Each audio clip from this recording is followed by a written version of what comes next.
I sat beside the ICU bed for 3 days, never letting go of my son's hand. He was only 7 in a deep coma, and they told me to be ready for the worst. But the most painful thing wasn't the beeping machines or endless tests. It was when my mother-in-law looked me straight in the eye and said, "If he doesn't make it, it's just God's will." While my child fought for his life, my husband was in a hotel with another woman. And me, I didn't cry. I started collecting evidence. If you think this is just another family drama, you're dead wrong. Subscribe now to catch our most shocking and emotional stories you won't believe are real. The night everything changed didn't come with warning. There were no omens in the sky, no flickering lights, no sudden gust of wind rattling the windows. Just a stillness, a false calm.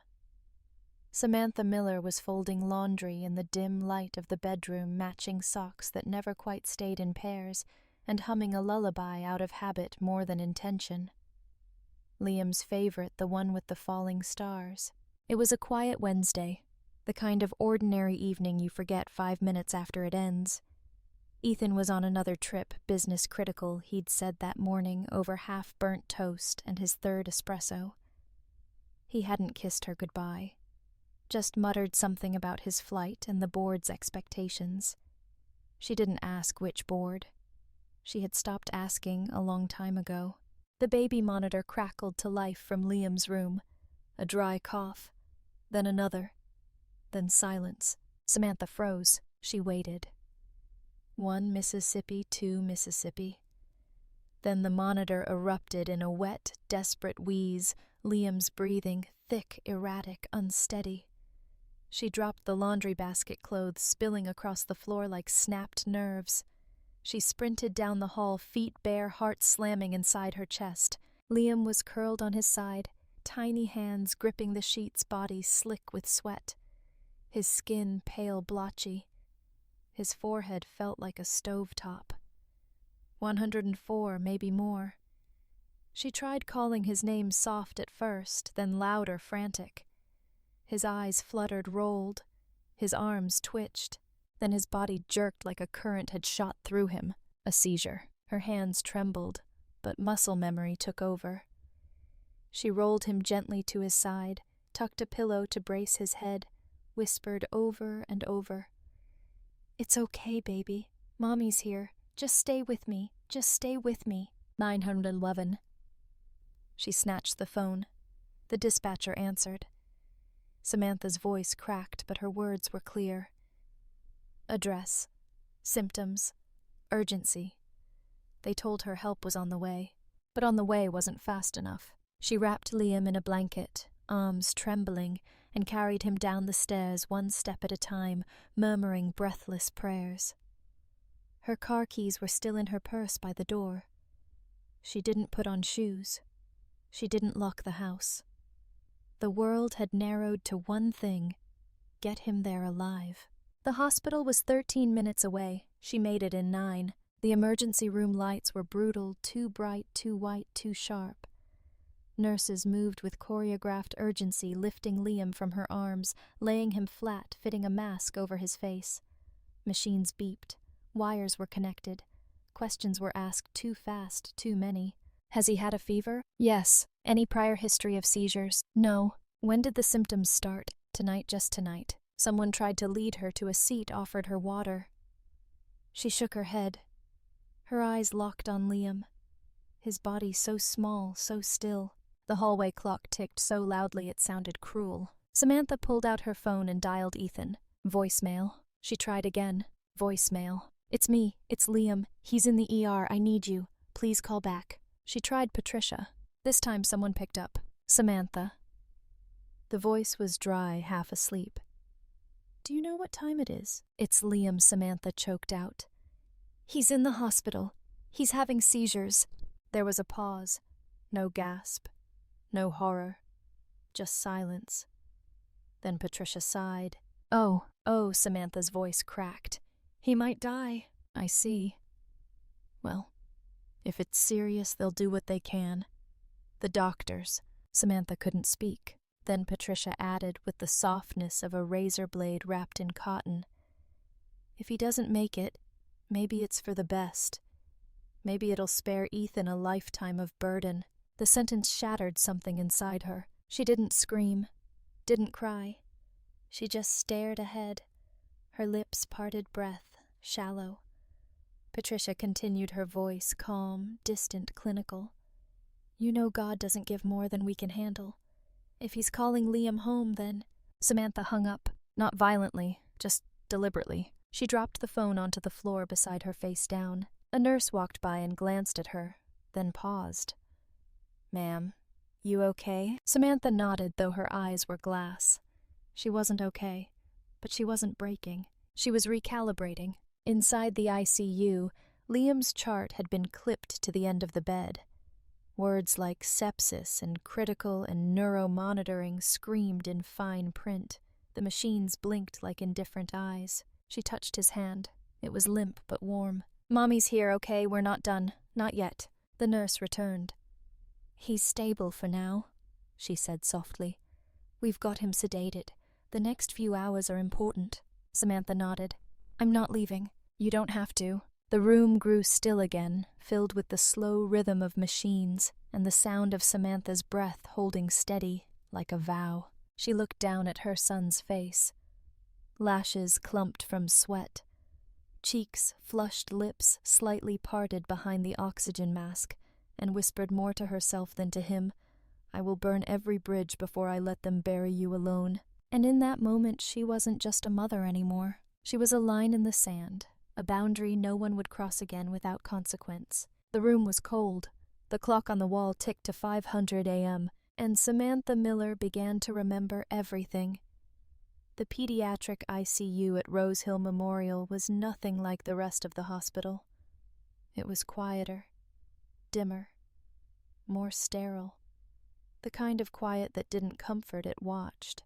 Samantha Miller sat slouched in the stiff vinyl chair beside her son's bed. Her fingers curled gently around Liam's tiny hand, careful not to disturb the IV taped to the crook of his arm. Machines pulsed softly beside them, monitors blinking their silent Morse code of vital signs, as if whispering secrets only nurses could decipher. Liam hadn't moved in hours. His chest rose and fell beneath the tangle of wires and warm hospital blankets. A plastic oxygen mask covered most of his face, fogging slightly with each shallow breath. But he was alive, still breathing. That had to be enough. Samantha hadn't cried yet, not because she wasn't broken, but because there was no space for collapse. Fear, exhaustion, fury, they sat stacked on her shoulders like wet stones. And beneath all that was silence. No one had come, not Patricia, not Ethan, not even a nurse popping in to ask about next of kin. No flowers, no gestures, no human warmth outside the mechanical rhythms of medical equipment. At 6:12 a.m. her phone buzzed with a new message from Ethan. "Stay calm. They know what they're doing." "No, how is he? No, I'm sorry. No, I'm coming. Just stay calm." Like she was hysterical. Like her composure was the problem. Her thumbs hovered over the keyboard for a moment. She considered replying with a photo of Liam, his pale skin, the wires, the IV, but she couldn't. Not out of mercy, but because she wasn't going to waste emotional oxygen on someone too far removed to breathe the same air. Instead, she placed the phone face down on the tray beside her and leaned forward. Her lips grazed Liam's knuckles. "You're not alone," she whispered. "Not now. Not ever." A nurse entered quietly, Ms. Miller. Samantha looked up, her face unreadable. "We'll be running a second round of labs soon. We're increasing fluids. He's fighting, but the infection's aggressive." Samantha nodded. "Just tell me what to sign." The nurse paused. "We may need your husband's signature for the next level of intervention. He's listed as primary on the medical directive." Samantha blinked. She'd signed the forms. She remembered it paperwork during their son's first pediatric visit months ago. She hadn't looked at the fine print. She'd trusted Ethan. Trusted that as husband and wife there were no sides. Her stomach churned. "He's traveling," she said.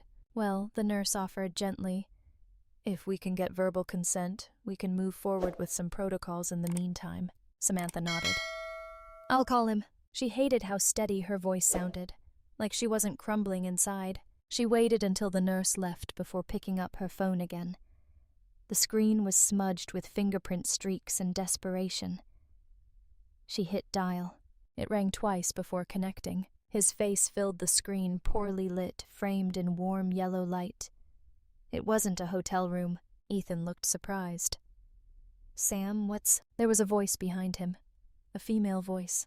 Laughter. Samantha froze. He tilted the phone slightly, but not fast enough.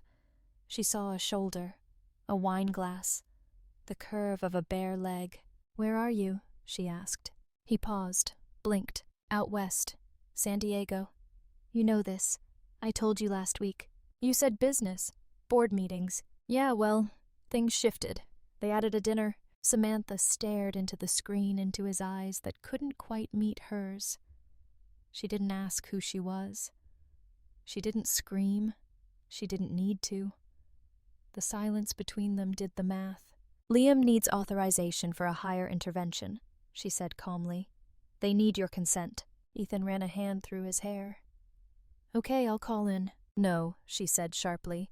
You'll stay on this call while they do it. I'm not taking chances. He didn't argue. She flagged the nurse. Ethan gave verbal consent. The nurse documented it, thanked them, and disappeared behind a curtain of quiet beeping. As the call lingered, Ethan shifted. Sam, I know this is hard. She didn't let him finish. You need to hang up now. What? She leaned closer to the screen. Because if I see your face a second longer, I might forget I still need you alive to sign forms. Click. The screen went black. Her hand shook as she placed the phone back on the table. This time she left it face up. Let the world see it all. She had nothing to hide. Not anymore. The fluorescent lights above flickered slightly. The hum of machines rose and fell like the breath of the building itself. Samantha leaned back in her chair. She hadn't eaten. She hadn't slept. But somehow she didn't feel tired. She felt carved, hollowed out but sharp at the edges. This was what isolation did. It didn't kill you. It refined you. She pulled the hospital blanket higher over Liam's legs and gently smoothed the crease by his knee. He always kicked blankets off in his sleep. She used to pretend it was rebellion. Now she just hoped he could still feel it, that small comfort of someone who remembered who he was before wires and infection and monitors defined his days. Her eyes drifted to the window. The sun was beginning to rise, pale and half-hearted behind hospital-tinted glass. A new day. One more Liam might not see. She turned back to him. You're not going anywhere, she whispered. You're not done. And neither am I. Samantha Miller sat there, the world distant and quiet, her back straight, her hands folded around the life she would not surrender. She was alone, but she wasn't afraid. Not yet. She would wait, she would outlast, and she would remember everything. The doctor didn't look up when he entered the room. He moved with that quiet urgency that only pediatric ICU specialists carried, clipboard in hand, white coat slightly wrinkled, and the weight of too many conversations just like this one pressed into the corners of his eyes. Samantha stood the moment he stepped in. Mrs. Miller, he asked, gently, even though she was the only one in the room besides the unconscious child. She nodded, eyes locked on his face, arms folded tightly across her chest. I'm Dr. Halpern. I've been reviewing Liam's labs and imaging with the infectious disease team. The sepsis is spreading faster than expected. It's now compromising his lower left lung, possibly his kidneys. Samantha felt the floor shift beneath her, but she didn't move. What does that mean? She asked, her voice barely above a whisper. He took a breath. It means we need to escalate intervention. There's a surgical procedure we recommend. It's high risk but necessary. We would insert a central line for aggressive antibiotic delivery and potentially remove infected tissue if the damage spreads. She didn't flinch. Then do it. There's one issue. Dr. Halpern continued, his tone changing subtly. Because of the nature of the procedure and the associated risks, we need a surgical consent signed by the primary medical proxy. Fine, she said. Give me the form. He hesitated. I'm sorry, but our records indicate your husband, Mr. Ethan Miller, is listed as the sole medical proxy for Liam. We'll need his signature before proceeding. Samantha blinked. For a moment it didn't land. She thought she'd misheard him. No, she said flatly. That can't be right. I'm his mother. I understand, the doctor said carefully. But according to our patient intake and guardianship files, only your husband is listed on the medical directive. No. The word came sharper this time. I was there when we filled out those forms.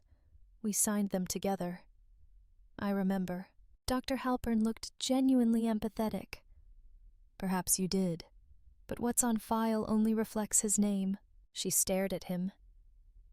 So you're telling me I can sit beside him every day, clean the blood off his lip, hold his hand while his body fights for its life, but I can't authorize a procedure to save him? He didn't answer. He didn't have to. The machines beeped on, steady, cruel. Samantha's hand slid into her purse, yanked out her phone. She scrolled to Ethan's name, jaw tight, and hit call. Voicemail. Again. Voicemail. She looked at Dr. Halpern. How long until the surgery is no longer viable? Hours, maybe less. She turned away, dialing again. Still voicemail. Text him, the doctor said, voice low. Sometimes that works. She opened her messages, fingers flying. You need to call the hospital, now. Liam's surgery needs your consent. Do not ignore this. She added 3 more messages after that. Nothing. Dr. Halpern gently placed the clipboard on the counter and said, We'll keep monitoring and prep the team. As soon as we get the signature, we can move forward. Then he left. The door clicked shut behind him, and Samantha stood in the middle of the room alone again. She looked at Liam, still unmoving, still so terribly quiet. Her baby, her boy, and then a thought crept in. Not loud, not screaming, just a whisper that slid across her spine like ice. Why would Ethan be listed as the only proxy? They had filled out the hospital forms together. She remembered the office, the bored receptionist, the pediatrician telling them about flu shots. She'd asked about proxy rights then, just in case. Ethan had said, Let's not overcomplicate it, Sam. I'll fill the paperwork out and turn it in. We're married. It's the same thing. She had let him. She had trusted him. Now Liam was in surgery limbo because of it. She sat down slowly, her knees too weak to stand. Her mind scrambled through memories, other documents, other decisions where she'd deferred to Ethan because he knew what to do, because he worked in finance, because he handled that stuff better. She started to tremble, not from fear, but from something deeper. Rage. Quiet, controlled, measured. Her phone buzzed. Ethan. Just saw your messages. In a meeting. What's going on now? She didn't waste time. You're listed as the only medical proxy. Liam needs emergency surgery. They won't proceed without your verbal consent. Call Dr. Halpern now. Seconds ticked by. Then her phone rang. She answered instantly. Ethan. Jesus! Sam, calm down. I just walked out of a lunch. This isn't about your lunch, she snapped. Liam's surgery. Give them your consent. Now. His tone changed. Fine. Who do I call? She relayed the extension. He hung up. A moment later, a nurse came in and confirmed Ethan had granted verbal consent for the procedure. Prep had begun. Samantha exhaled, but it wasn't relief. It was realization. She looked at Liam again. His pale face, the monitor clipped to his fingertip, and she thought, They've boxed me out. Legally, deliberately, and I didn't see it coming. She rose, her body moving on instinct now. She walked to the sink, splashed cold water on her face, stared at her reflection in the mirror above the paper towels. She looked tired, hollow, but beneath the exhaustion a steel line was drawing itself across her expression. This wasn't just medical paperwork.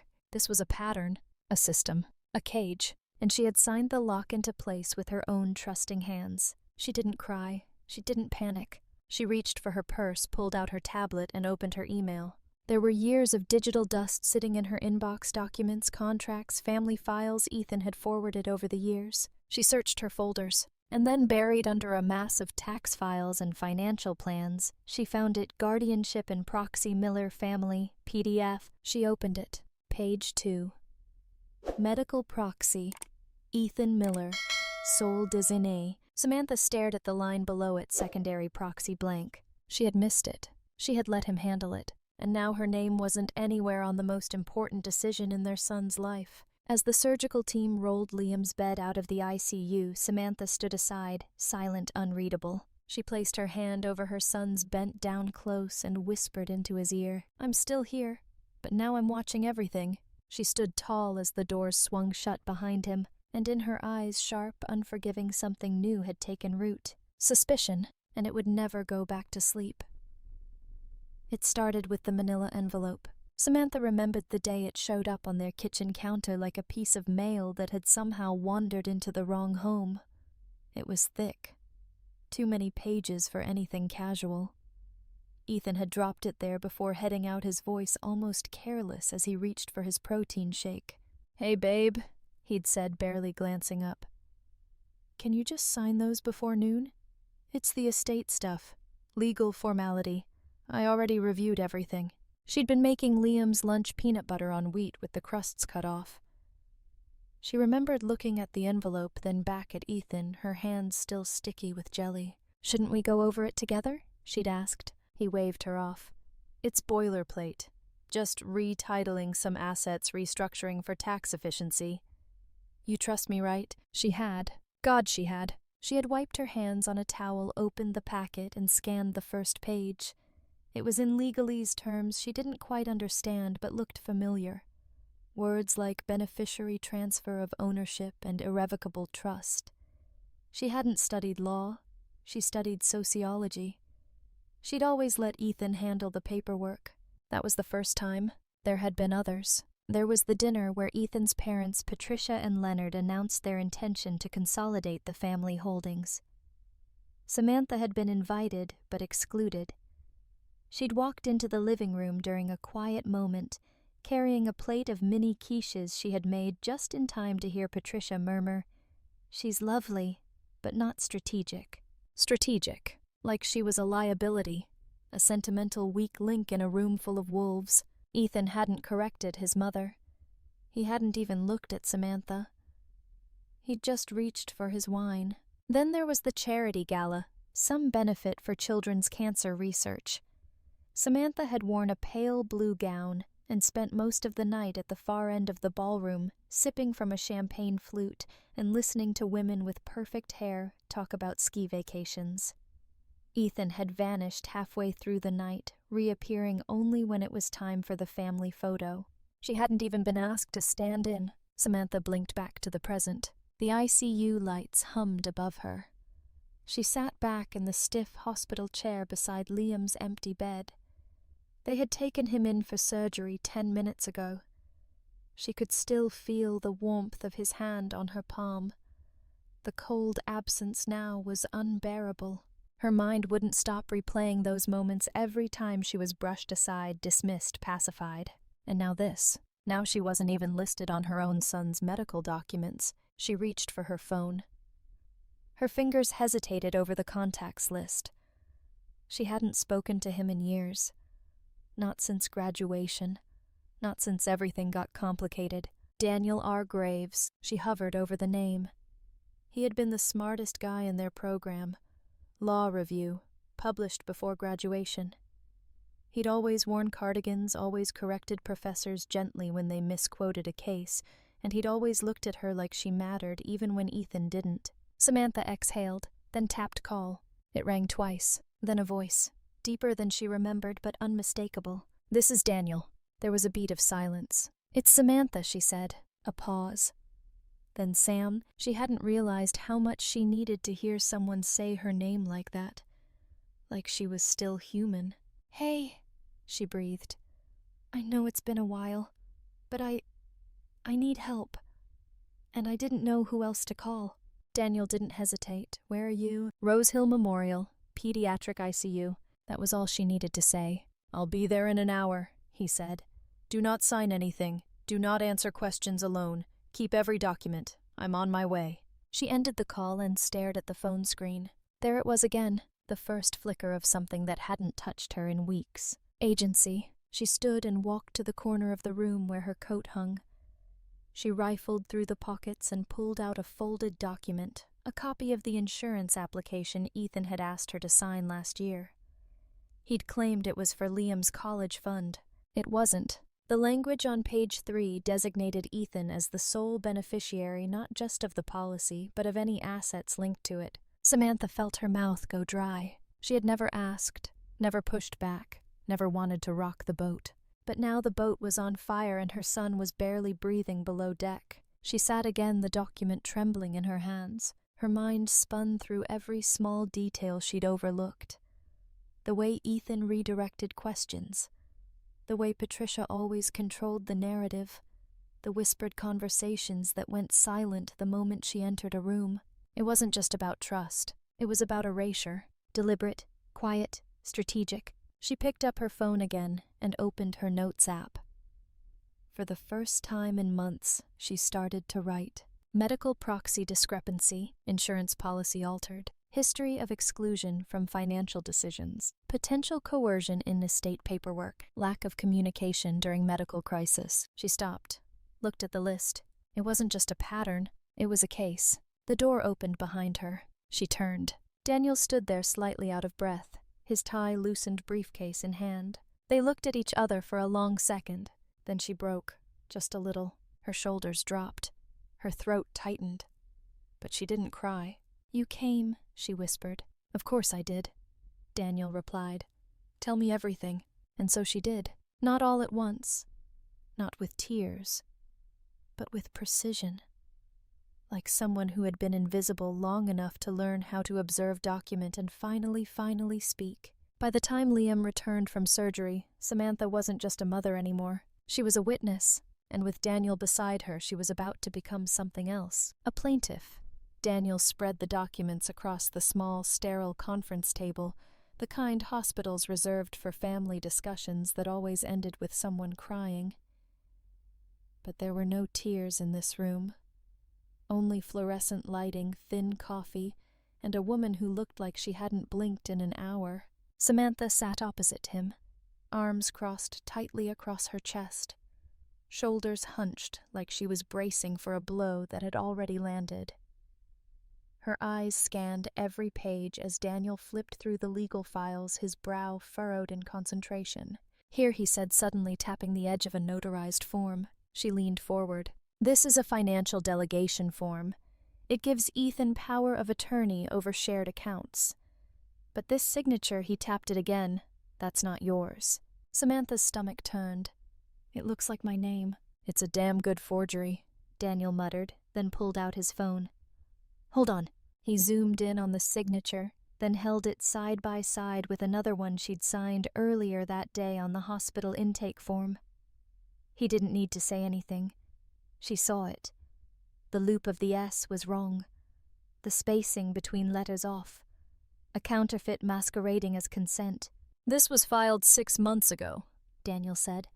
"Do you remember signing anything that day?" She closed her eyes, trying to summon the memory. And suddenly she could see it. The late March morning, Ethan handing her a folder in the car just before their meeting with Patricia's estate manager. Liam had been sick with the flu. She was distracted, tired. The folder had been labeled routine tax package. She had signed it without reading. Daniel kept digging. "Now look at this." He slid another paper over the guardianship document from the hospital system. "You're listed nowhere. Not as emergency contact, not even as secondary proxy. That's not normal, not unless someone intentionally excluded you." Samantha stared at it, her chest tightening. "I want to throw this table through the window," she whispered. Daniel didn't smile. "Good. Anger is useful when it's pointed in the right direction." She sat back in the chair, fingers twitching in her lap. Her mind was burning through every interaction she'd written off every time Ethan said, "Don't worry about it," every time Patricia changed a date or time for a family meeting last minute, and forgot to loop her in every moment she allowed herself to be kept one step behind. "I need proof," she said. Daniel nodded.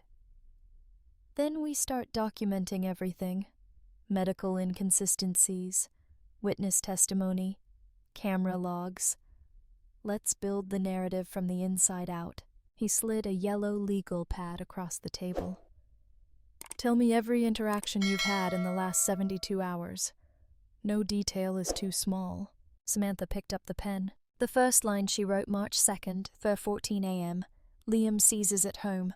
911 called. Then ER admits us. No contact from Ethan or his parents until I initiate. Then nurse informs me I'm not the proxy. Unable to authorize treatment without Ethan. She filled line after line who spoke to her, what was said, what she observed. She listed names, room numbers, timestamps on the monitors. Daniel watched, saying nothing, just nodding with each new entry. When she finally stopped, he asked the question that had been burning behind his eyes since he walked in. Sam, why didn't you ever use your own rights? She looked up. He softened slightly. You're sharp. You're organized. I've read your essays. Remember? You used to tear through legal theory like it was bad poetry. So why all these years did you let them operate like you didn't exist? Samantha didn't answer right away. Her gaze drifted toward the glass window overlooking the ICU hallway. Then slowly she reached into her handbag and pulled out a slim navy blue envelope, one that had never been opened in Daniel's presence before. She laid it flat on the table. Daniel raised an eyebrow. What's that? She slid it toward him without a word. He opened the flap. Inside was a single sheet of thick cream-colored paper, crisp, embossed in gold foil. Across the top, the logo of an international investment firm. Beneath it, Notice of Beneficiary Rights, Green Family Holdings. Daniel read silently. Then he looked up at her. You're the sole heir. She nodded once. You're the Samantha Green. She winced. Don't say it like I'm a headline. Jesus, Sam, he said, shaking his head. That portfolio is worth hundreds of millions. 748 as of last quarter, she replied without emotion. Daniel leaned back, exhaling hard. And Ethan doesn't know. She shook her head. Not entirely. He thinks my aunt left me a small inheritance. I never corrected him. Why? Because I didn't want to be seen as a bank. I wanted a family, not a financial merger. Daniel whistled under his breath. Well, now you've got both. And one's trying to eat the other alive. She looked at him, her expression unreadable. Can we use this? He grinned. Oh, Samantha, we're not going to use it. We're going to weaponize it. He stood gathering the documents, sliding her handwritten notes into a folder. First things first. I'm filing a petition to freeze any further legal or financial movement by Ethan or his parents, and we'll initiate an inquiry into potential fraud surrounding the medical guardianship paperwork. I want hospital surveillance pulled, she said, especially from the admin wing. If Patricia came in and altered records, I want to see it. Daniel nodded. Done. And I'll get a deposition on record from every nurse you interacted with. He paused at the door. One more thing. What? If this goes to court, which it will, you'll need to make a choice. She tilted her head. You can keep playing like the woman they underestimated. Or you can remind them that you were never the weak one. Just the quiet one. Samantha stood slowly, and for the first time in days her spine straightened. I'm done being quiet. Daniel smiled. Good, he said. Then let's begin. The folder had a weight to it, not just in mass, but in meaning. Samantha ran her fingers across the embossed gold lettering, Green Family Holdings, Confidential Legal Affairs. Her last name hadn't been Green in years, not since the day she signed the marriage license and walked away from the kind of legacy people clawed their way into. Not since she chose Ethan, but as she sat alone in the ICU waiting room, Liam still in recovery, and her world hanging by threads stitched together with lies that name Green felt less like a memory and more like a door she had once locked and left behind. Now she was turning the key. She opened the folder. Inside were sealed contracts, banking documents, trustee authorizations. Things her Aunt Claire had once handed her over a lunch in Madrid back when Samantha was still wide-eyed enough to think love could erase power. Keep these safe, Claire had said, then sliding the envelope across the table. You might not want to use them now. but someday you'll need to remember who you are." Samantha had laughed at the time. Back then, she believed the world didn't need to know her net worth. That wealth complicated the purity of relationships. So she'd buried the name, the connections, the weight of what it meant to be green. She married Ethan with nothing but her heart on her sleeve and a few thousand in savings from her nonprofit work. But the silence around her son's hospital bed, the absence of compassion from Ethan's family, the forged signatures, the calculated erasure, none of it had been pure. None of it had been real. She wasn't hiding anymore. Samantha reached for her phone and tapped in a contact code she hadn't used in nearly 5 years. It rang once. "Green Affairs. This is Michael." "Hey," she said quietly. "It's Samantha." There was a beat of silence. "Ma'am," he said, voice suddenly sharp with recognition. "We've been expecting your call." Of course they had. Claire had built a legal department that never slept, one that tracked board member activity, global holdings, and potential threats in real time. Samantha's silence had always been tolerated, but they had never stopped watching. "I need to activate support protocols," she said. "Immediate litigation prep. I'll send over case notes within the hour." "Yes, ma'am. Shall I bring in Ms. Portman from litigation?" "No," Samantha replied. "I want Clara Hammond." There was a pause. "Ma'am?" Clara's reserved for crisis-level defense. "I know what I'm asking," Samantha said. "And this qualifies." "Understood." She hung up and sat back, her eyes sharp. She could already see it, lines of inquiry filings, injunctions. All the tools she had denied herself in the name of normalcy now laid before her like a reclaimed kingdom. She wasn't just going to defend herself. She was going to dismantle their strategy. Daniel arrived minutes later, breathless, a coffee in one hand and a thumb drive in the other. "Security footage," he said. "Got the nurse's log and time-stamped camera data from the admin wing." Samantha plugged it into her laptop. Together they watched Patricia walk calmly into the records office just before 6 a.m. the day of Liam's admittance. She was dressed impeccably, a clipboard in hand. She spoke with a receptionist, smiled, nodded, and was escorted into the file room. 15 minutes later, she exited alone. 2 hours after that, Samantha had been told she wasn't listed on any paperwork. Daniel leaned back, shaking his head. "You couldn't script it more cleanly if you tried. Intent, opportunity, action." "And Ethan?" she asked. Daniel handed her another folder. "Bank statements. He's been liquidating shared accounts. Small increments, always under reporting thresholds. Routing it through a consulting firm registered offshore." "Is it in his name?" Daniel grinned. "Of course not. It's in his mother's. But we're tracing ownership right now. By tomorrow we'll have a map." Samantha's heart didn't race. It didn't crack. It narrowed. Every instinct she had buried, the ones Claire tried to teach her, the ones she had dismissed as cynical, came roaring back with terrifying clarity. Control the narrative. Document everything. Assume nothing. She walked to the corner of the room and pulled out her laptop. Within moments, she was logged into the Green Holdings secure client portal. She uploaded Daniel's files, scanned signatures, surveillance footage, transcripts of the nurse interviews. She added a memo outlining the manipulation, the forged medical directives, the potential fraud. Then she opened a new file, Counterclaim Strategy, S. Miller v. E. Miller et al. The first bullet point read, "Petition for emergency injunction on all joint assets." The second, "Request for revocation of medical proxy based on demonstrable bad faith and exclusion." The third, "Filing of civil suit citing financial coercion, medical endangerment, and emotional abuse." She looked at Daniel. "I want this filed in 3 jurisdictions." He raised an eyebrow. 3. New York for our marriage license, California for the business registration of Ethan's firm, and here for medical jurisdiction.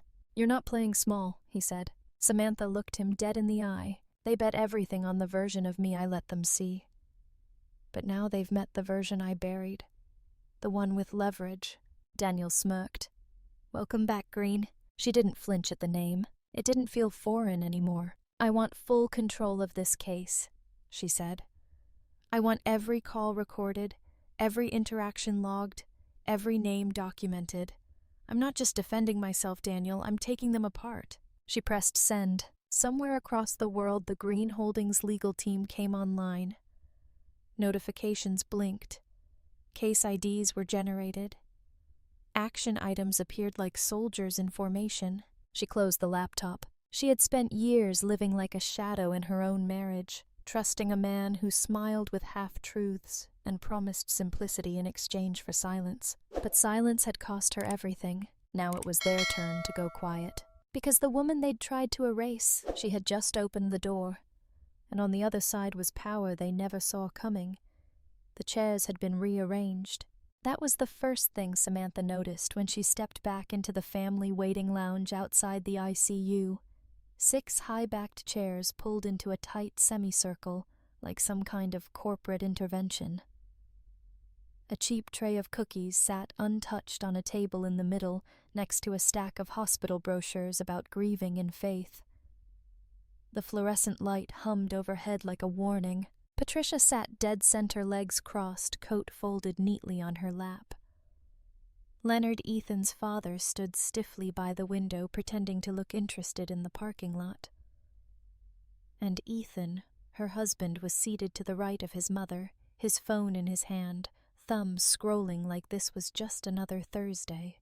Samantha stopped in the doorway. Patricia looked up with a serene smile, the kind only the very powerful or the very deluded wear in moments that require neither. "Samantha," she said, motioning to an open chair. "Thank you for joining us. We thought it best to talk as a family."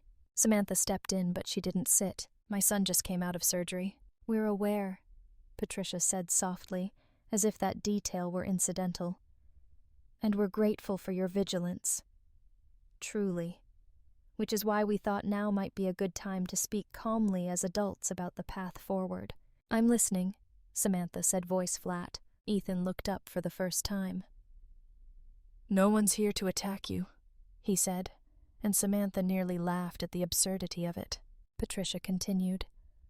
"With everything going on, Liam's health, the emotional strain, it's important we make decisions that prioritize stability. We've consulted with a family care specialist, just preliminary, of course, and she believes it might be best if you took some space. From the hospital. From the pressure." Samantha blinked. "You want me to leave?" "No," Patricia said quickly. "Not permanently. Just until things settle. Ethan can manage the day-to-day decisions, and we can ensure Liam gets the care he needs without what Samantha cut in. Without his mother." There was a beat of silence. Then Leonard spoke for the first time. "This isn't personal, Sam. You've been under a tremendous amount of stress.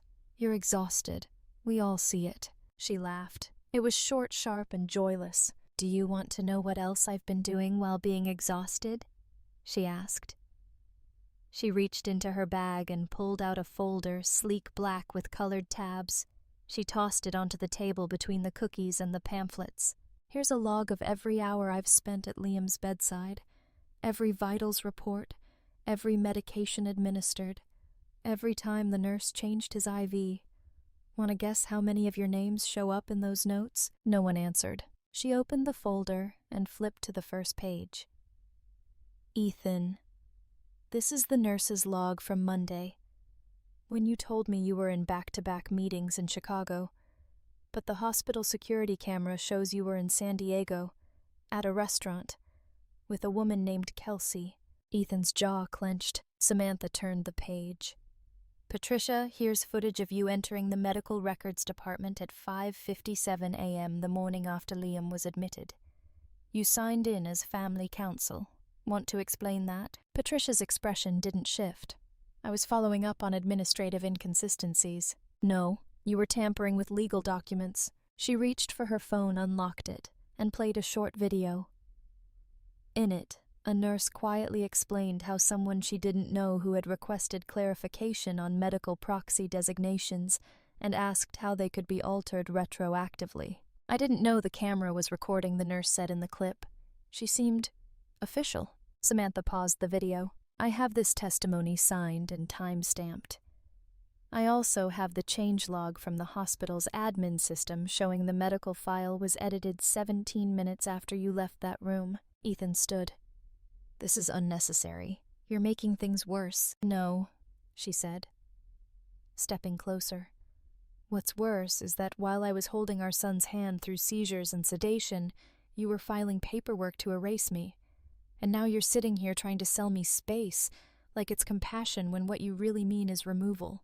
Patricia's smile finally cracked. "Don't be dramatic." Samantha's voice dropped. "Don't use that word." Ethan moved to speak again, but Samantha raised a hand, not to hit, not to push, just to hold the silence. And when she spoke again, her voice wasn't loud, but it carried like a verdict. "I don't care what strategy you think you're deploying. I don't care what counsel you've consulted. I am Liam's mother. I carried him. I nursed him. I know the mole behind his ear and the way he whimpers when he dreams about water. I know his fears. I know his laugh. I know that his favorite socks are the ones with little astronauts on them and that he hates chocolate but pretends to love it because Ethan told him it makes him tougher." Her hand tightened around the edge of the folder. "I will not be erased. Not from paperwork. Not from visitation. Not from his life. You've underestimated me because I've been quiet. Because I wanted peace. Because I believed family meant something. But this..." She gestured around the circle. "This isn't a family. It's a boardroom. And I'm done playing secretary to your empire." Silence. Not stunned, not angry, just hollow. Ethan looked at the floor.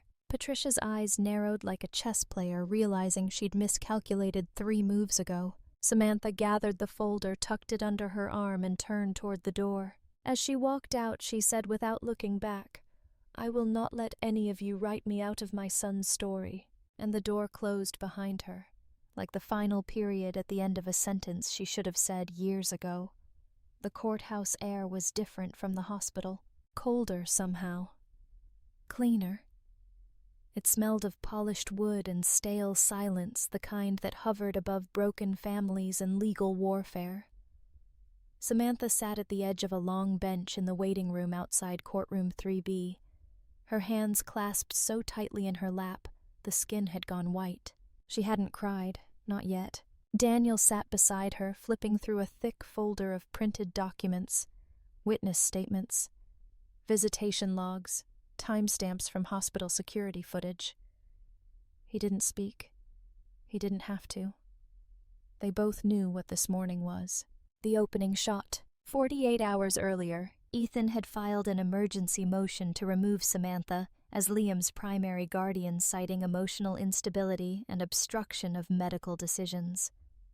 The petition landed on her lap like a sucker punch one she saw coming, and yet somehow still wasn't prepared for. He hadn't confronted her directly. He hadn't even called. The notice had been delivered to the ICU waiting room by a quiet court runner whose only words were, "Ms. Miller, this is for you."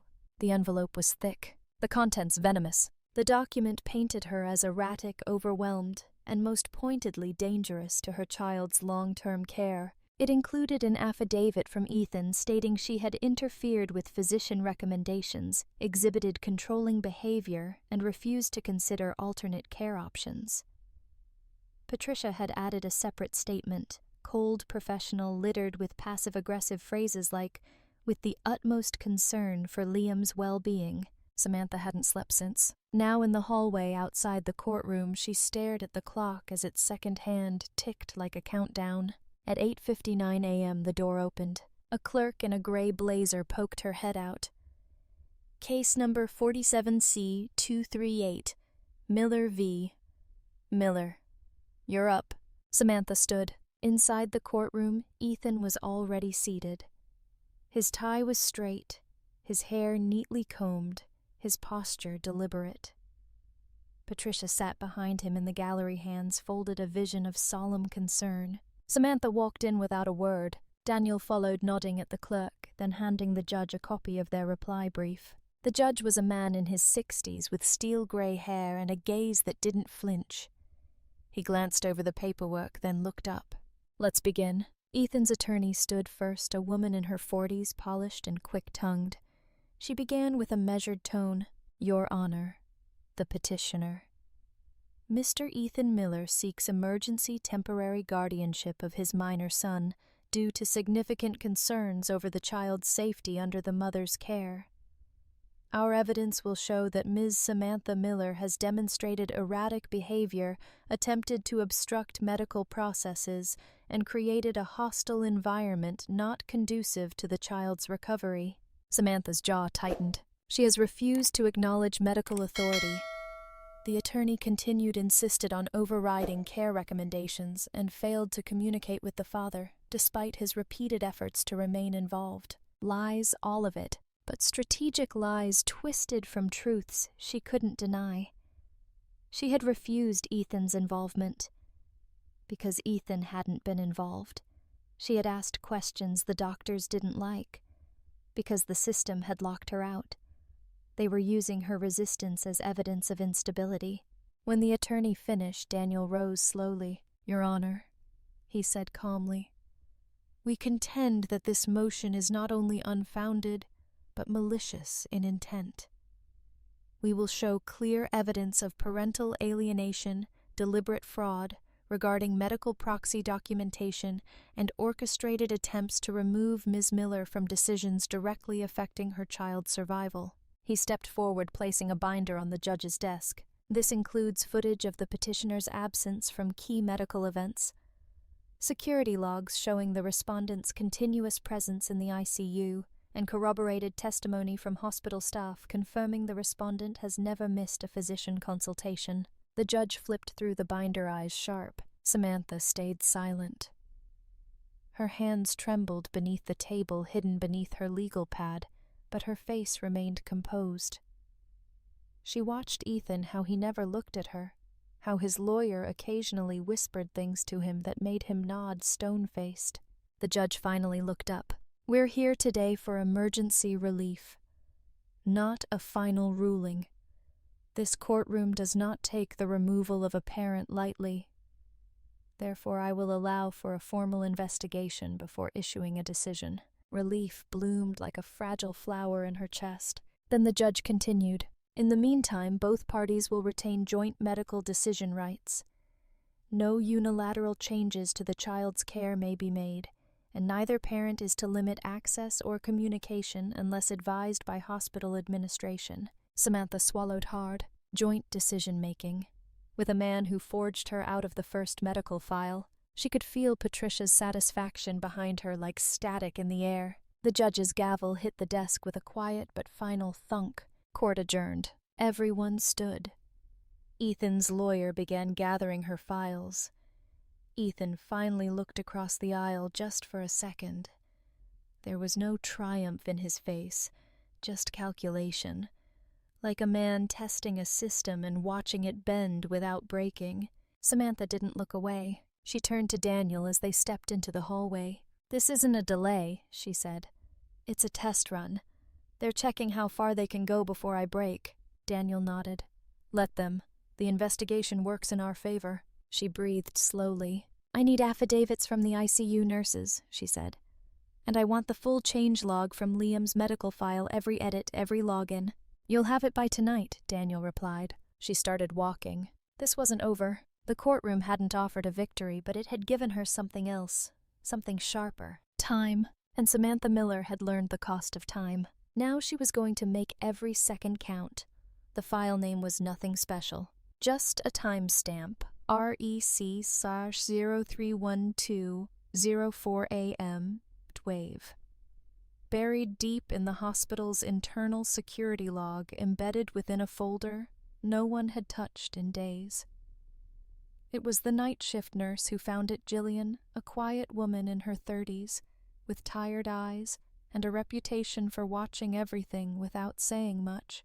Jillian wasn't supposed to be reviewing administrative footage, but after watching Samantha return to the ICU night after night, unflinching, steady, never once asking for a break, something in her clicked. She filed a quiet report to hospital security, asking them to review unusual visitor activity. What came back wasn't just unusual. It was damning. She slipped the flash drive into an envelope and handed it to Samantha the next morning with no more than a whisper. "Play it alone." Samantha didn't wait. She and Daniel found an empty consultation room, locked the door, and plugged the drive into her laptop. The audio crackled for a moment, then a door creaked open. Patricia's voice came through clearly sharper than the air that surrounded it. Sit. She'll be gone soon enough. A pause. Then Ethan's voice. She's not making it easy. She's documenting everything. Patricia's sigh was theatrical. That's what people do when they know they're losing. They write things down. She's emotional, fragile. It won't take much more. The recording continued low and smooth, every word a scalpel. She doesn't understand how this works, Patricia said. She's temporary. You chose her because she was manageable. You can unchoose her just the same. I didn't expect her to fight this hard. She'll crack. Just keep the pressure on. Legal, medical, financial, 1,000 cuts. Then the line that hit harder than any document ever could. Cô ta chỉ là tạm thời. Hãy làm cho cô ta gục đi. She's just temporary. Let's make her collapse. The audio cut off. Samantha stared at the screen, her jaw clenched so tight her teeth hurt. Daniel sat frozen beside her. Then finally, in a voice that carried all the weight of outrage restrained by professionalism, he said, "That's it. That's the bullet." They moved quickly. Daniel made a copy of the audio, uploading it into a secure cloud vault and encrypting it under client privilege. He time-stamped it, cross-referenced it against the hospital's visitor log. Ethan and Patricia had both checked in using Ethan's visitor badge. A breach of protocol. Only one guest was allowed at a time, and only under authorized circumstances. Security breach manipulation conspiracy to undermine a legal guardian, Daniel muttered as he compiled the data. That's just on paper. The ethics board is going to eat this alive. Samantha didn't speak for a long time. Then she stood. I want hospital surveillance from the hour before that recording. Daniel looked up. Why? I want to see their faces when they walked in. I want to see if they looked confident like they'd done this before. Later that day, with help from the hospital's compliance officer, who had been quietly monitoring the guardianship case, after whispers of forged documents, Samantha and Daniel accessed the hallway footage. There they were. Patricia, in a slate-gray coat, Ethan 2 steps behind holding a manila folder. They paused by the nurse's station, said something to a young intern. Her body language shifted immediately, shoulders stiffening as she typed into a tablet, likely granting them access under a false pretext. They walked down the hallway with purpose. Not sneakily, not cautiously, but like people who had learned long ago that doors opened if you looked like you belonged. Daniel froze the screen and pointed. There! The clock on the wall read 3:57 a.m., 3 minutes before the recording started. They were in the system, on record, matching times. Let's get this ready for Judge Ellis, Daniel said, already drafting a formal complaint. We'll pair this with the proxy tampering logs and request a protective order barring both of them from direct contact until further notice. Samantha nodded, but she wasn't done. She reached into her purse and pulled out a worn brown notebook, the same one she'd been writing in since Liam was admitted. I've been logging everything, she said. Every medicine dose. Every time Ethan failed to call back. Every nurse who looked surprised when I showed up because they'd been told I was taking time off. She opened the notebook to a page dated 3 days prior. Nurse Amy said she was told not to call me if Liam's fever spiked because I was too emotionally invested. Patricia told her that directly. Daniel's jaw tightened. That's medical interference. Dangerous as hell. I want all of it included, Samantha said. Every name, every time. Daniel looked at her not with pity, not with sympathy, but with something closer to admiration. You understand what this means, right? He asked. Once we file this motion, it's going to be war. Ethan and Patricia won't stop. They'll double down. Samantha met his gaze. They already started a war, she said. I'm just finally suiting up.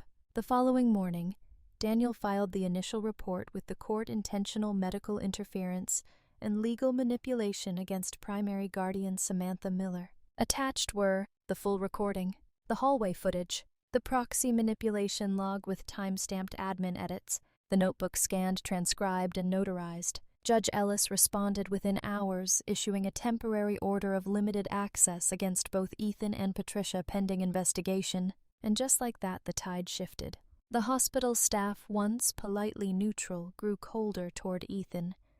Security escorts were requested for any visits involving Patricia. Nurses stopped responding to his texts. The attending physician began looping Samantha into every decision, every medication adjustment, every consult. She wasn't invisible anymore. She was on record, and she had receipts. Samantha returned to Liam's room that night and sat quietly beside his bed. She didn't tell him any of it. Not the courtroom, not the lawyers, not the ugliness that had bled into the sterile white halls. Instead, she reached out and took his hand, still small, still warm, and whispered the only thing he needed to know. "I'm still here," and this time she wasn't going anywhere. Under the dim glow of the ICU monitors, the world had stilled. Machines hummed in slow rhythm, each beep measured deliberate. Outside the glass walls, nurses moved like shadows, quiet, efficient, distant. And in that heavy quiet, Samantha sat unmoving her hand, cradling the tiny fingers of her son's pale hand. It was 3:11 a.m. She hadn't slept. Not really. Not in days. Every moment was lived with ears tuned to the rhythm of Liam's breathing, eyes darting to the monitors, heart clenched with the kind of ache only a mother holding on to the edge of hope would understand. She looked like stone, but her insides were wildfire. The court battle had begun. The recording had been submitted. Access had been restricted. The tide had turned, but it had come at a cost. And yet Samantha hadn't left Liam's side. She never would. Then came the sound. It was faint, so faint she thought at first it was part of the machinery, a glitch in her exhausted brain. But then it came again, soft, ragged, like breath catching on memory. "Mom!" She bolted upright. Liam's eyelids fluttered. His lips trembled. And then barely more than a whisper. "Mẹ đã nói mẹ không bỏ con mà. You said you wouldn't leave me." The room blurred. Tears rushed so fast to her eyes she couldn't see, couldn't breathe. She dropped to her knees beside his bed, clutching his hand as if it were a lifeline, and not just a child's fingers. Her head leaned close to his chest, her sobs silent, the kind that broke from the bottom of the soul and rose like a scream that never reached the surface. "I didn't baby. I never did. I'm here. I've always been here." Liam blinked slowly, his small chest rising and falling under the tubes and wires. A nurse outside saw the movement on the monitor and rushed in. But Samantha held up a hand, calm, strong. "He's back," she whispered. The nurse nodded, her expression shifting from professional neutrality to something softer, almost reverent, like witnessing a miracle. The attending physician was called. Vitals were confirmed. Movement, responsiveness, stability. Liam wasn't just waking, he was returning. But even as the medical staff circled into motion around the bed, adjusting settings, calling departments, paging specialists, Samantha remained still. One hand in Liam's, one hand on his cheek. And in her eyes something had changed. There was grief. There was exhaustion. But more than anything, there was fire. Not the fire of revenge, the fire of certainty. This boy, this small, brave soul had hung on through sedatives, through surgeries, through silence. He had known she was there. Even when he couldn't speak, even when he couldn't hear her voice, he had felt her. She wasn't just his mother, she was his anchor.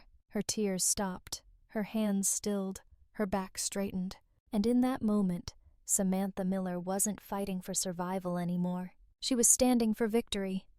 Downstairs in the hospital's administrative wing, something else was happening. The system administrator for patient access permissions, a sharp-eyed woman named Karen Wu, had received a notification from the legal department 2 hours earlier. Restrict all digital access to patient files for the following individuals pending court review. Ethan Miller. Patricia Miller. She pulled up the access logs. They'd tried logging in twice since midnight. Once from a tablet registered to Ethan's account. Once from a guest login Patricia had used before. Both attempts were flagged. Karen didn't hesitate. She issued a full freeze. Every folder they had once touched. Every field. Every tab of Liam's chart. The screen now read, "Access denied. Privileges revoked. Pending legal resolution, Karen filed the update and forwarded it directly to hospital security. 5 minutes later, the hospital's head of patient security made a call to the ICU nurse desk. If Mr. or Mrs. Miller attempts to visit or request access to room 517, notify administration. They're not to be allowed entry until further legal authorization is issued. The message was clear. Whatever power Ethan and Patricia once held, whatever names they had whispered, whatever influence they had wielded, it was gone. They weren't in control anymore. Back upstairs, Samantha sat at Liam's bedside as he drifted between consciousness and shallow sleep. The machines were still beeping, but now every sound was different. Now they weren't a countdown. They were a rhythm, a beginning. Her phone buzzed quietly. It was a message from Daniel. Access revoked. We've got them on the run. Stay strong. You've already won the part that matters. She looked down at Liam's face. His cheeks had more color now. His hand gripped hers with just the smallest bit of strength, and for the first time in days, she allowed herself to exhale fully. No signatures could erase this. No forged document, no family court motion, no whispered manipulation. She was his mother, and he knew. She leaned in and kissed his forehead gently. I'm right here, she whispered again, the words sinking deep into his dreams, into the memory of those dark, silent days. And as the sun began to break outside, casting gold through the hospital windows, Samantha knew this was the moment the war changed, not because of evidence, not because of lawyers, but because a little boy opened his eyes and reminded the world who really mattered. Under the marble facade of the downtown Superior Court, a different kind of storm was brewing. It wasn't emotional, it wasn't chaotic. It was quiet, strategic, and absolute. At exactly 8:00 a.m., Daniel stepped through the revolving glass doors, holding a reinforced black leather briefcase, unassuming on the outside, but within it, a warhead. Every printed document, every timestamp, every sworn affidavit, and perhaps most devastatingly, every audio file that painted Ethan and Patricia, not just as manipulators, but as criminally negligent co-conspirators. Samantha didn't come to court that day. She didn't need to. She had already played her part, years of silence, months of pain, and the past week of relentless gathering. Now it was Daniel's turn. And backing him silently but unmistakably was a name that changed the air when whispered. The Green Group. The moment the clerk stamped the motion packet. Petition for emergency legal reversal and criminal investigation initiation. Daniel activated the second half of the plan. From a secure conference room in Manhattan, a team of 5 corporate attorneys from Green Legal Services began simultaneous filings in both civil and corporate courts. Fraud, coercion, unauthorized access to private medical systems, misuse of marital trusts. It was all listed, all sourced, and all defensible. One by one, subpoenas were sent out. To the hospital administration, to Ethan's consulting firm, to Patricia's private estate manager, whose name now appeared as a shell director for 3 accounts linked to the siphoned funds Samantha had discovered. By 9:42 a.m., Judge Ellis's assistant sent an email confirming an emergency in-chambers session to review the submission. By 10:15 a.m., Ethan's attorney received the formal notification your client is under active investigation. Daniel stood at the center of it all, calm, focused, unmoved. He wasn't just Samantha's friend now. He was her war commander, and the siege had officially begun. At 10:47 a.m., Patricia received a knock at her private residence. It wasn't press. It wasn't hospital staff. It was a plainclothes investigator from the Attorney General's office, with a formal notice in hand. Preliminary criminal inquiry into falsification of medical documents and intentional harm to a minor's legal guardian. She opened the door in her silk robe, looked at the document, and for the first time in decades, she didn't know what to say. Not because she didn't understand it, because she hadn't anticipated it. The moment she closed the door, her phone lit up, Ethan calling. She didn't pick up. Not yet. At exactly 11:03 a.m., Green Holdings issued a short, surgically worded public statement on their media site. The Green Group confirms that our executive member, Samantha Green Miller, is receiving full legal representation and investigative protection following the recent discovery of criminal interference involving her family's medical and financial rights. No further comment will be made at this time. The wording said little, but what it meant, the world now knew. Samantha was not alone. She was legacy, and no one interfered with the green legacy without consequence. Back at the hospital, Samantha sat beside Liam's bed. His eyes fluttered open more frequently now.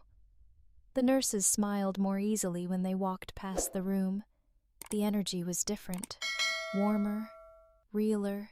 She didn't check the news. She didn't need to read statements or social media commentary. She didn't need to know that a major investor had quietly pulled out of Ethan's firm that morning, or that Patricia's name had begun trending in elite legal circles as part of a new financial ethics case. She just stayed by her son's side, because that's where this all started, and that's where it would end. At 1:24 p.m., Daniel walked into a secondary hearing, this one closed to the public. He handed over a single USB drive and a signed statement from the hospital's IT department confirming breach of access linked to Ethan's login ID. Judge Ellis listened, reviewed. Then, in his signature tight-lipped style, he issued 3 immediate actions. 1. Temporary restraining order, barring Ethan and Patricia from accessing any medical or financial records related to Liam or Samantha. 2.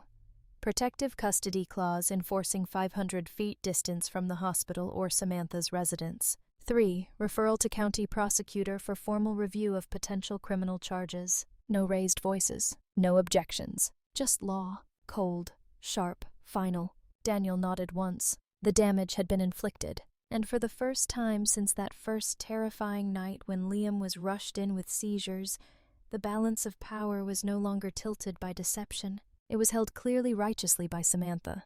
At 3:07 p.m., Samantha's phone rang. It was Daniel. "You've got a new team now," he said. "They'll reach out to coordinate scheduling and deposition logistics, but you won't have to lift a finger." "What about Ethan?" she asked, facing at least 2 felony counts under preliminary review. She didn't smile, but she exhaled, finally. And as the sun dipped behind the skyline, casting long golden rays across the linoleum hospital floor, Samantha stood at the edge of Liam's bed, her reflection caught in the window.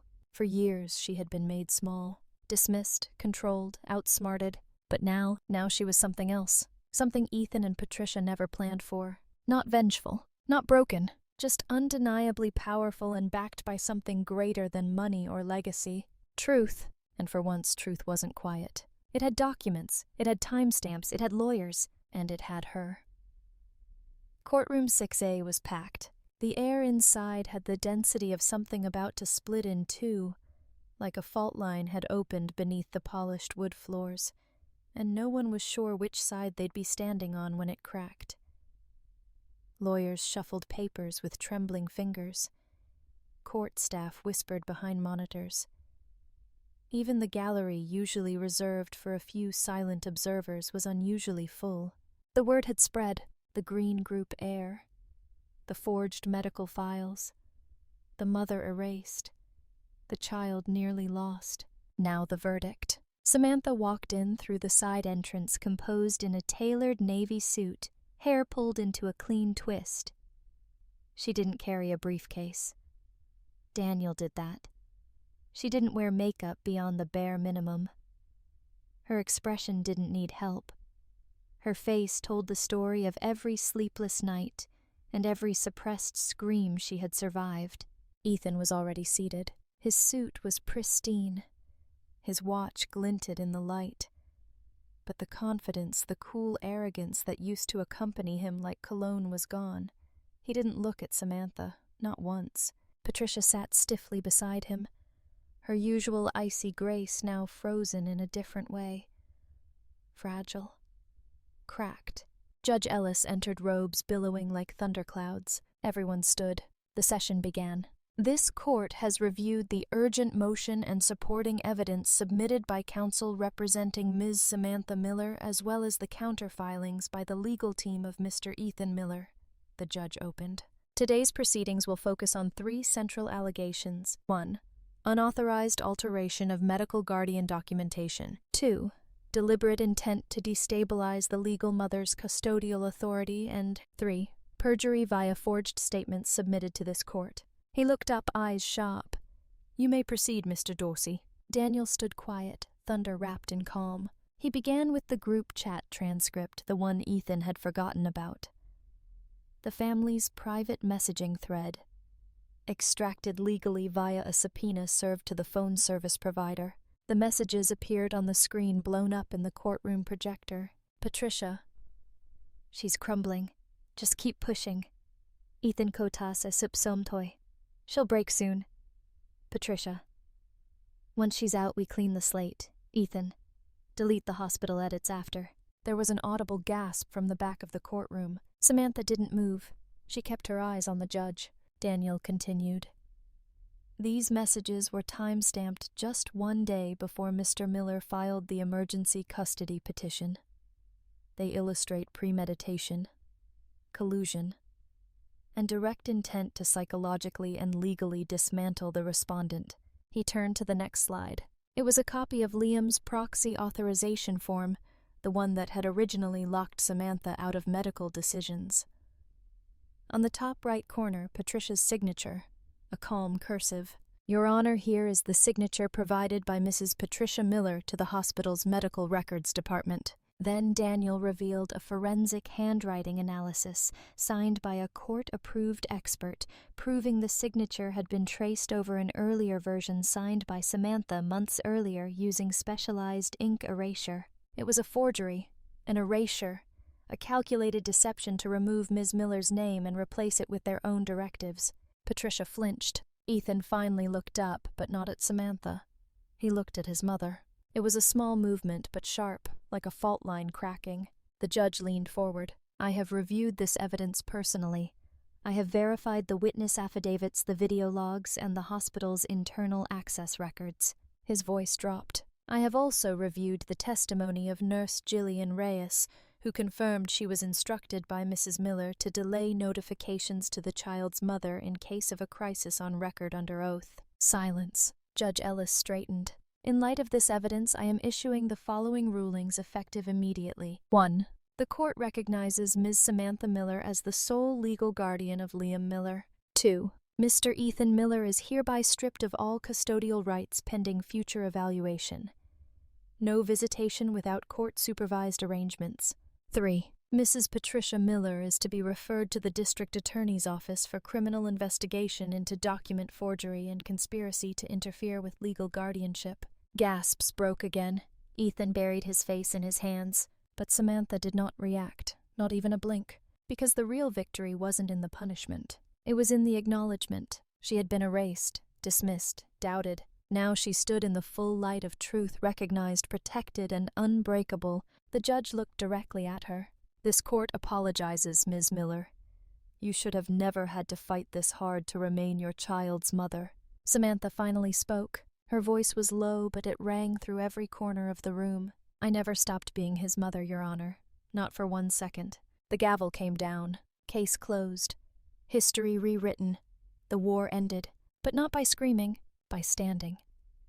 Under a sky heavy with summer rain, the foundations of Ethan Miller's world began to collapse. Not in fire, not in noise, but in the sharp surgical precision of legal consequence. It started with a morning raid. At precisely 6:43 a.m., 2 agents from the Financial Crimes Division arrived at the sleek high-rise where Ethan's boutique investment firm occupied the top 3 floors. The office, once dressed in modern glass and brushed steel, now reflected a very different energy as federal agents in dark jackets moved swiftly through reception, past stunned interns, into the heart of the operation. The subpoena was airtight. Emails, transfers, offshore accounts. Daniel and Samantha's legal team had supplied the spark. But it was the paper trail Ethan left greedy careless that lit the blaze. Years of consulting fees redirected to personal accounts. Shell companies funneling money through unnamed vendors. And most damning capital he'd borrowed against the marital trust, without disclosure, without permission, and entirely for his own speculation ventures. The firm was frozen within hours. Ethan's name removed from every internal server, scrubbed from every partnership listing. His clients, many of whom had grown uneasy in recent months, began pulling out by the end of the day. By sunset, Ethan wasn't just under investigation, he was radioactive. Meanwhile, 300 miles away, Patricia Miller sat in the conference room of the Green Group's estate management board. She wasn't invited. She was summoned. A silent panel of trustees, gray suits, expressionless faces, old money, colder ethics reviewed the evidence with clinical detachment. Forgery of legal guardianship, manipulation of hospital protocols, gross interference with the well-being of a minor. This wasn't just immoral, it was reputationally lethal. The Green Family Trust didn't tolerate scandal, and it certainly didn't tolerate liability. Patricia had been a managing executor of the family's mid-tier trust arm for nearly 17 years. She'd overseen quarterly transfers signed off on private donations, and until now held discretionary control over several satellite funds. She'd built her life around the illusion of untouchable authority. But illusions don't survive audits. The chairman didn't raise his voice when he spoke, effective immediately. Mrs. Miller, your name is removed from all controlling access to the Green Group's trust entities. Your discretionary rights are revoked. A full review of your prior approvals will be submitted to outside auditors. Patricia sat still. She had come dressed in her signature winter gray wool suit, the pearls, the polished smile. But none of that mattered now. The power that once radiated from her voice, her posture, her gaze, it had no place in this room anymore. Because now Patricia wasn't legacy, she was liability. The board handed her a formal document, 1 page, 3 paragraphs, irreversible. She didn't read it. She simply signed. Back in the city, the story had begun to spread. A leaked internal memo from the Department of Health Services confirmed that Mercywood Medical Center, the hospital where Liam had been treated, was now the subject of an internal audit and regulatory inquiry. The grounds: failure to verify legal guardianship, negligence in accepting unsigned proxy edits, allowing unauthorized access to a minor's health decisions. The hospital's chief compliance officer issued a rapid press statement. We take these allegations with the utmost seriousness and have launched an immediate internal investigation. Protocols are being reviewed and revised in coordination with state healthcare regulators. But internally, it was chaos. Nurses, administrators, and IT personnel were called in for debriefings, email records were seized, and the young intern who had granted Ethan unauthorized hallway access the night of the recording placed on administrative leave pending review. Samantha didn't ask for any of this. She had made no public accusations, filed no media complaints, given no interviews. But the evidence spoke for itself, and the system finally had to listen. Ethan, now facing preliminary charges of financial misrepresentation, trust, misappropriation, and criminal fraud, was issued a summons for deposition by the state attorney's office. His lawyer, a different one now, the first having recused herself, recommended full cooperation. But Ethan, he refused to appear weak. In a half-hearted press release issued via a PR firm he could barely afford, he claimed ongoing legal misunderstandings and a coordinated campaign of character assassination led by an emotionally unstable ex-wife. No one believed him, because the receipts were public now. The messages, the signatures, the timeline, and more than any of that, the image of a mother who stayed by her child's side while he tried to erase her. That truth echoed louder than any lie he could buy. Patricia, for her part, vanished. After being removed from the trust and blacklisted from all Green-related dealings, she withdrew from social events, declined to attend her regular charity board, and ignored her former friends' texts. The country club canceled her membership. She quietly sold one of her secondary properties in Palm Springs. No one missed her. And if they did, they didn't say it out loud. Samantha, on the other hand, did not celebrate. She spent her evenings at home reading to Liam from the edge of his bed, watching his strength return with each passing day. The press tried calling. Twice she saw her name trend on Twitter, once for the courtroom victory, once when someone discovered her Green lineage. She ignored it, because this wasn't about revenge. It was about survival. It was about restoration. And justice, though late, had come, in full. Under a sky so blue it felt hand-painted. Samantha stood barefoot on the back porch of their new home. an old farmhouse in the countryside just outside Charlottesville. The air smelled of earth and fresh-cut grass, and beyond the fence, a wide field stretched out like the promise of a life that no longer had to be hidden. It was quiet here, not the sterile, heavy silence of hospital walls, not the performative hush of a courtroom, but real quiet, the kind that held space for laughter, for breath, for beginning again. Inside, Liam sat cross-legged on the floor, his small hands stacking wooden blocks, eyes focused with the intensity of a boy who had fought too hard to take simplicity for granted. He was stronger now, still thin, still needing rest, but alive in a way that made Samantha pause sometimes, just to watch his chest rise and fall.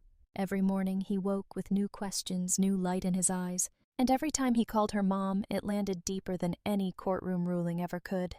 Moving here wasn't just about escape. It was reclamation. Samantha had closed the chapter on the house she once lived in, the one filled with polished furniture, hollow greetings and ceilings too high to echo anything real. She sold it quietly, cashed out her share of marital assets, liquidated unnecessary holdings, let go of the penthouse apartment she never really liked, and declined her family's offer to relocate to one of the larger green estates. Because for once she wanted to choose, not just where she lived, but why she lived. This house with its chipped windowsills and uneven porch steps was chosen for that reason. It was imperfect, but it was hers. 3 weeks after they moved in, Samantha launched the Lighthouse Project. It wasn't flashy. There were no billboards, no gala announcements. Just a small website, a handful of volunteers, and an ironclad mission. Free legal support for single mothers facing custody injustice, medical erasure, or financial coercion. The funding came from her own portfolio, but the power, that came from her story. The story that so many women read and whispered to themselves, "She survived. Maybe I can too." Daniel helped write the charter. He refused payment. Within the first month, Lighthouse had 6 active cases, some domestic, some cross-state. Most were mothers like her, erased, threatened, unheard. And now, for the first time, they had someone in their corner. Not a savior, but someone who knew. The 3rd Sunday in their new home, Liam asked if they could go to the river. "Not the big one, Mom," he said. "The one with the flat rocks where frogs live." Samantha smiled. "Let's go find it." They packed sandwiches, an old blanket, 2 bottles of water, and a Polaroid camera she found in a second-hand shop downtown. They hiked through tall grass and over crooked trails, the kind that made you stumble and laugh and get back up again. And when they found the river, shallow, sun-dappled, perfect, Liam kicked off his shoes and ran straight in. Samantha sat on the edge skirt, pulled up to her knees, toes in the water. She watched him splash and jump, arms spread like a bird, shrieking at the cold. He laughed so loud it startled a flock of birds into the air. And for the first time in a long, long time, Samantha laughed too. She took a picture, not to frame, not to post, just to remember. Liam mid-leap, a sunbeam slicing across his face, water frozen in the air around him like a crown. Pure joy, the kind you don't fake, the kind no courtroom, no manipulation, no betrayal could ever steal. That night, Liam fell asleep with grass still stuck to his socks and a frog drawing clutched in his hand. Samantha tucked the blanket tighter around him, kissed his forehead, and whispered something he wouldn't remember, but that still needed to be said. "You're safe now, I swear it." Then she stood by the window, coffee in hand, watching the sky shift from blue to violet to black. And for once, she wasn't watching for threats. She was just watching the stars. Sometimes healing isn't a loud thing. It's not found in speeches or settlements or news cycles. Sometimes healing is in the quiet click of a door that closes behind you, and a new one that opens without fear. It's in a child's laugh, in the absence of legal briefs, in the gentle exhale that says, "I made it through." Samantha wasn't trying to be a hero. She wasn't trying to prove anything anymore. She was just living, fully, freely, and for the first time in a long time without apology. It was a Tuesday afternoon, the kind that drifted by gently, like a warm breeze through a screen door. Samantha was in the kitchen, hands dusted with flour rolling out pie crusts on the worn wooden counter while music played low from the living room. Outside, birds danced on the fence post, and Liam sat on the porch steps humming softly as he sketched superheroes in his journal. The moment wasn't special, not in the grand dramatic sense, but it was real, whole, quiet, which is why his voice caught her so off guard. "Mom," he said, not looking up from his drawing. "Can I ask you something?" She wiped her hands on a dish towel and stepped outside, kneeling beside him. Of course. He didn't say anything at first, just flipped a page in his sketchbook, then closed it. "Why don't you hate them?" he asked finally. His voice wasn't angry. Just confused. She blinked. "Hate who, sweetheart? Dad? Grandma? Everyone who tried to make you disappear?" Her heart paused. She sat beside him, slowly resting her back against the warm wood of the house. There were 100 ways to answer. 100 deflections. 100 truths watered down into something safer. But she didn't do that anymore. Samantha looked out at the field. The sky was deep gold now, streaked with clouds so soft they looked like thoughts. Then she turned to him. "I used to," she said. Liam's eyes widened. He nodded slowly, almost relieved. But then, she smiled, brushing a stray curl from his forehead. "Then you woke up," and he knew what she meant. "Because everything changed after that. I remember," he whispered. "You were holding my hand." "I never let go," she said. They sat in silence again. Not awkward, not tense, just reflective. "But they tried to take me away from you," he said. "And you could have made them suffer." "I could have," she agreed. Liam turned to her, searching.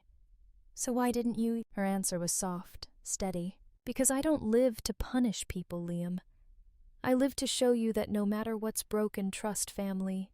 Even a heart, it can be healed." He didn't say anything. She reached for his hand. "I live to show you that love is louder. That you're not made of the things people do to you. You're made of how you rise after." Liam's voice was a whisper. "But don't they deserve to feel what they did to you?" Her eyes didn't harden. They softened. "Maybe. But if I spend the rest of my life making them feel small, then I become small too. And I can't be small, Liam. Not for you." He stared at her, really stared.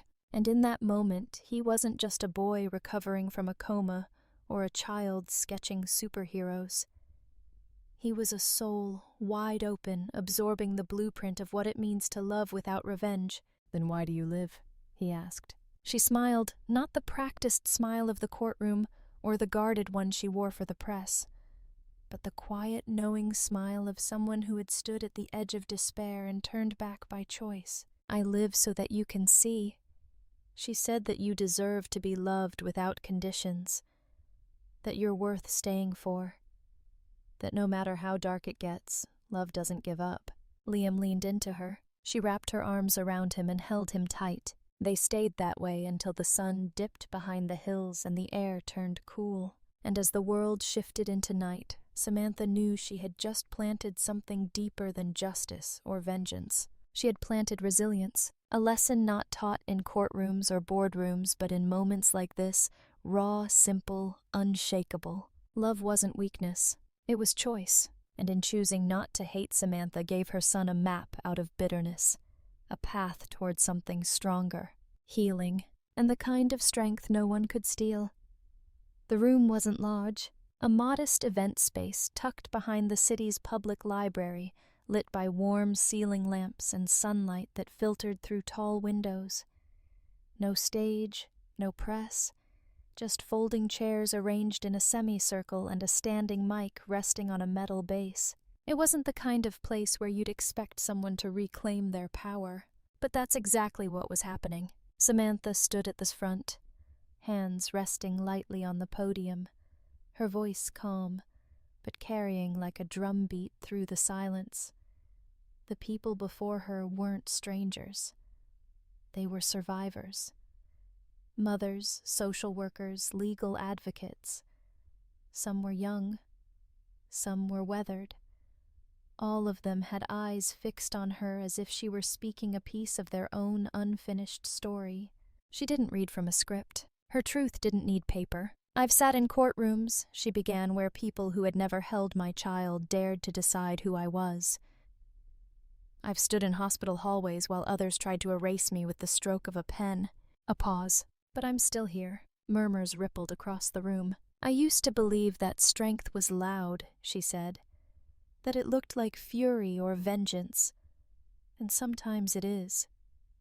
But I've learned something different. She stepped away from the podium, her voice lower now but sharper. Sometimes strength is refusing to break when you're alone in a cold waiting room holding your son's hand while no one comes. Sometimes strength is smiling at a judge who just questioned your sanity and not crumbling. Sometimes strength isn't in the scream. She looked up, her eyes shining. It's in the silence you refuse to let destroy you. The room was quiet, thick, charged. I didn't come here today to tell you how I survived, she added. You already know how to survive.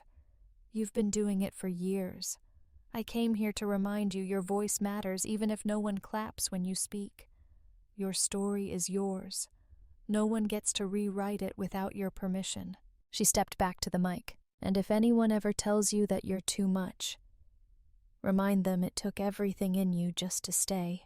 The silence broke soft applause at first, then growing, rising not in celebration, but recognition. A quiet salute from one soul to another. A woman in the front row wiped a tear. A teenager in the back nodded slowly, hugging herself. And Samantha, she smiled, not the smile of someone who won, but the smile of someone who reclaimed herself. That night back home, Liam was already curled under his favorite blanket when she came to check on him. It was the same one from the ICU, frayed at the corners, faint scent of antiseptic still buried somewhere in the fibers. But he refused to let it go. It was his proof that he made it.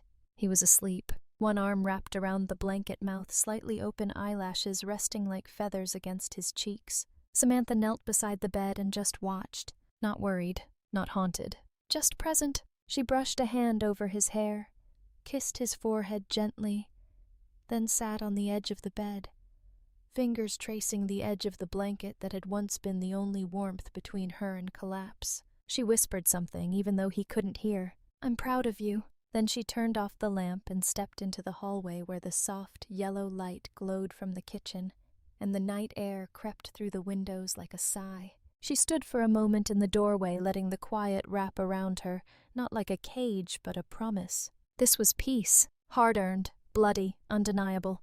Voiceover begins, her voice woven through shots of Liam sleeping.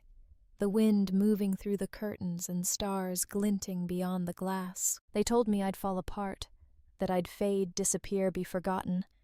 They called me unstable, angry, unfit. A shot of Samantha walking out to the porch, mug in hand, staring up at the sky. And maybe for a while they were right. I did break. But broken isn't the end. Cut to Samantha placing papers into a box labeled Lighthouse Project, Expansion Phase, because sometimes from those cracks something stronger is born. Final shot, her silhouetted in the doorway, Liam's soft breathing heard in the background, a golden glow behind her. I didn't choose revenge. I chose to live louder, brighter, more radiant than they ever dared imagine. Fade to black. One final whisper, barely audible but unmistakably hers, and I'm just getting started.